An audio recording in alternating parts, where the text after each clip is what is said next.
اعوذ باللہ من الشیطان الرجیم بسم اللہ الرحمن الرحیم تلک من انباء الغیب نوحیھا الیک ما کنت تعلمها انت ولا قومک من قبل ھذا فاصبر ان العاقبۃ للمتقین۔ اے پیغمبر صلی اللہ علیہ وسلم، یہ غیب کی کچھ باتیں ہیں جو ہم تمہیں وحی کے ذریعے بتا رہے ہیں۔ یہ باتیں تم اس سے پہلے جانتے تھے نہ تمہاری قوم، لہذا صبر سے کام لو اور آخری انجام متقیوں ہی کے حق میں ہے۔ سورہ ہود کی 49 نمبر کی آیت آپ کے سامنے پڑھی گئی۔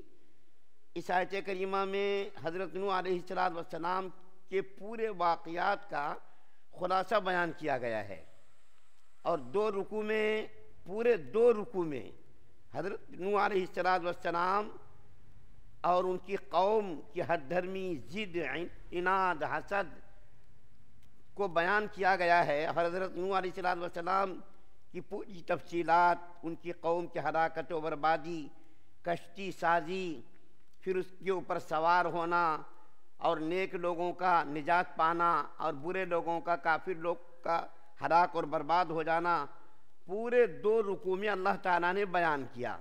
تو اللہ تعالیٰ اس وقت اس آیت کریمہ میں یہ بیان فرما رہے ہیں کہ جو نوح علیہ السلام کے واقعات آپ کے سامنے بیان کیے گئے، نہ تو آپ کو اس کا علم پہلے سے تھا اور نہ آپ کی قوم کو اس کا علم پہلے سے تھا۔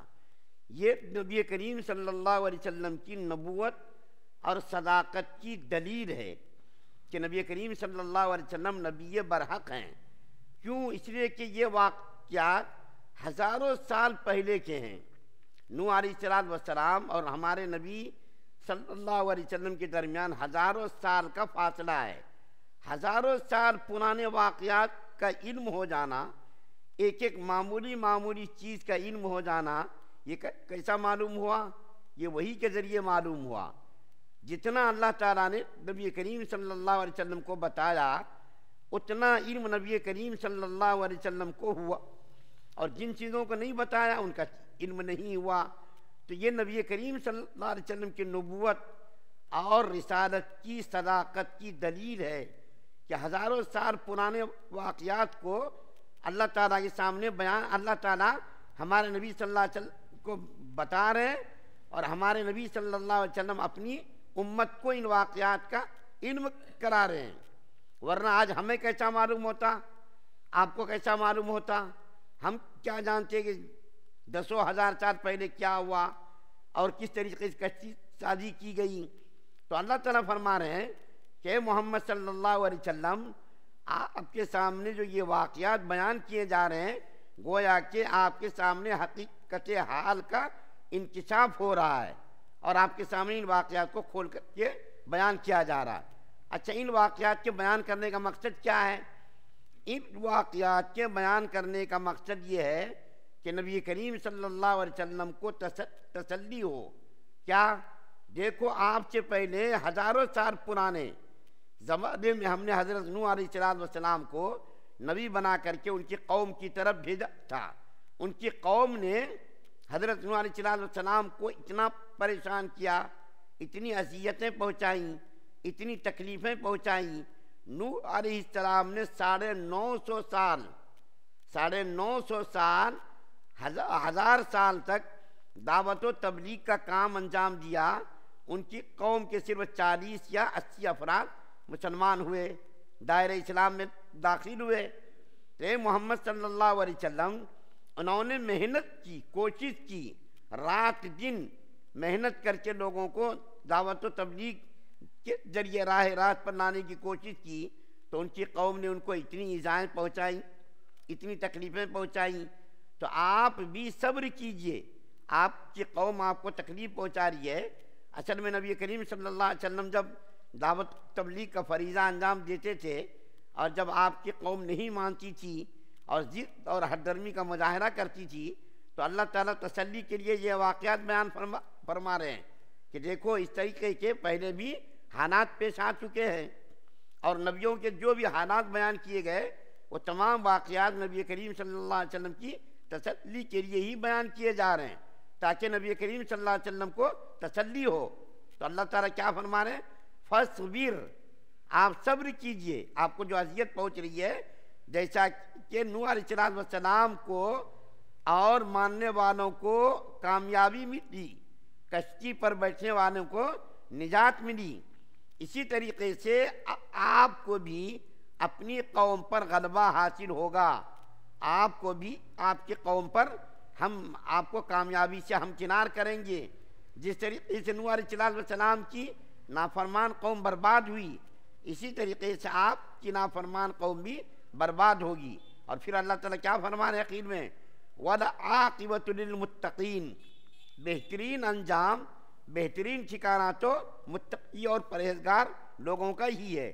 تقویٰ کے بارے میں پہلے بھی بتا چکا ہوں، آج یہ بھی بہت ساری جگہوں پر تقویٰ کا ذکر آئے گا انشاءاللہ، کہ تقویٰ کہتے ہیں بچ بچ کر، ڈر ڈر کر، احتیاط کے ساتھ زندگی گزارنا، اور یہ تقویٰ ساری عبادتوں کا مغز ہے۔ تقویٰ اگر نہ ہو، خدا کا خوف نہ ہو، ڈر نہ ہو، تو آدمی کھلم کھلا گناہ کرتا، اور اگر کسی کے دل میں خوف خدا ہو، خدا کا ڈر ہو، اور یہ تصور اور یہ خیال ہو کہ اللہ تعالیٰ ہماری ہر چیز کو دیکھ رہا ہے، اللہ تعالیٰ کی نظروں میں ہم ہیں، ہمارا کوئی عمل، کوئی حرکت اللہ تعالیٰ سے چھپی ہوئی نہیں ہے، تو پھر آدمی کیا کرتا؟ رات کی تاریکی میں بھی گناہ کے مواقع اس کو اگر دستیاب ہوں تو بھی اس سے بچنے کی کوشش کرتا اور بچتا ہے۔ جیسا کہ دیکھیے حضرت یوسف علیہ السلام کا واقعہ، وہاں کون پوچھنے والا تھا؟ حضرت یوسف علیہ السلام کو کون پوچھنے والا تھا، کون ٹوکنے والا تھا؟ بادشاہ کے گھر میں تھے، ناز و نام میں پڑے تھے، کوئی رکاوٹ نہیں، کوئی پریشانی نہیں۔ زلیخا داد عائش کی دعوت دے رہی ہے، نوجوان ہیں دونوں، یوسف علیہ السلام بھی نوجوان ہیں، زلیخا بھی نوجوان ہے، اور دونوں کے لیے مواقع برابر ہیں، اور اگر برائی کر لیتے تو کوئی دیکھنے والا بھی نہیں اور کوئی پوچھنے والا بھی نہیں۔ لیکن یوسف علیہ السلام کے دل میں تقویٰ تھا، کیا کہا؟ قال معاذ اللہ، اللہ تعالیٰ کی پناہ میں لیتا ہوں، اور اس قسم کی حرکت کرنا میری شان کے خلاف نہیں، میرے آباء و اجداد نبی گزرے ہیں، اور میرے خاندان کے لوگ جو ہے نیک اور پاک دامن، اور میں ایسی حرکت کروں یہ تو احسان فراموشی ہوگی، اللہ تعالیٰ کی نعمتوں کے احسان فراموشی ہوگی، اور میرے آقا نے مجھ کو جو ناز و نعم میں پالا پوسا اور میری نگرانی کی، میری دیکھ بھال کی، یہ اس کی بھی ناشکری ہوگی۔ تو دیکھیے بچنے والا کیسے موقعوں پر بچ گیا۔ اسی طریقے بہت سارے واقعات ہیں، بہت سارے واقعات ہیں۔ حکیم ترمذی کا بھی اسی قسم کا واقعہ کتاب کے اندر لکھا ہے کہ ایک عورت نے اس کو برائی کی دعوت دی کہ میرے ساتھ تم برائی کرو۔ حضرت امام ترمذی جو بہت بڑے نیک آدمی تھے، بڑا حسن و جمال اللہ نے ان کو عطا کیا تھا، مواقع ان کو دستیاب تھے، اس کے باوجود بھی یہ برائی سے بچ گئے۔ تو اس قسم کے واقعات بہت ہیں کہ بہت سارے آفیسران محکموں میں رشوت لینے کے مواقع ان کو مکمل بھرپور ہے، لیکن وہ اللہ تعالیٰ سے ڈرتا ہے، اللہ تعالیٰ سے ڈر کر کے وہ رشوتوں سے، غبن سے اور بری کمائی سے، بری روزی سے، برے رزق سے ڈرتا ہے۔ اور جو ڈرنے والا نہیں ہے وہ کھلم کھلا سڑکوں پر وصول کرتا ہے، رشوت لیتا ہے، مانگتا ہے۔ تو یہ تقویٰ جو ہے ساری عبادتوں کا مغز ہے۔ تقویٰ اگر نہ ہو بیکار ہے عبادت، بغیر تقوی کے کوئی عبادت بیکار ہے، اس کے اندر کوئی مزہ نہیں۔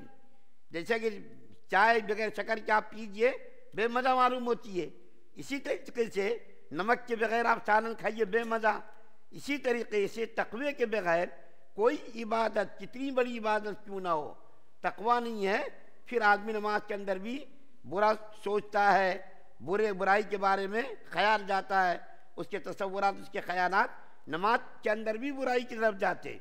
تو تقوی جو ہے ہمارے اندر آج نہ ہونے کی وجہ سے آج برائیاں سماج کے اندر، معاشرے کے اندر فروغ پا رہی ہیں۔ اگر ہمارے اندر تقویٰ ہوتا، خدا کا خوف ہوتا، خدا کا ڈر ہوتا، تو برائیوں سے ہم بچتے، سماج اور معاشرہ انقلابی معاشرہ بنتا، سماج اور معاشرے کے اندر انقلاب پیدا ہوتا۔ لیکن تقویٰ نہ ہونے کی وجہ سے آج جو سماج کے اندر روز بروز برائیاں بڑھ رہی ہیں، ہر لائن سے، ہر شعبے سے برائیوں کو فروغ مل رہا، ٹی وی کے ذریعے، اخبارات کے ذریعے، میڈیا کے ذریعے، واٹس ایپ کے ذریعے، یوٹیوب کے ذریعے، گوگل کے ذریعے، پتہ نہیں کن کن طریقوں سے برائیاں پھیل رہی ہیں جس کا ہمیں علم بھی نہیں ہے، لیکن برائیاں پھیل رہی ہیں، اور برائی پھیلانے والے بیٹھے ہوئے ہیں، وہ تماشا دیکھ رہے ہیں۔ تو حضرت نوح علیہ السلام کا پورا واقعہ 2 رکوع کے اندر اللہ تعالیٰ نے بیان کیا، جس کو میں نے آپ کے سامنے بیان کیا۔ اس کے بعد حضرت ہود علیہ السلام کا تذکرہ آئے گا۔ اللہ سے دعا ہے اللہ ہم سب کو سننے زیادہ عمل کی توفیق عطا فرمائے۔ سبحان اللہ و بحمدہ، سبحانک اللہ۔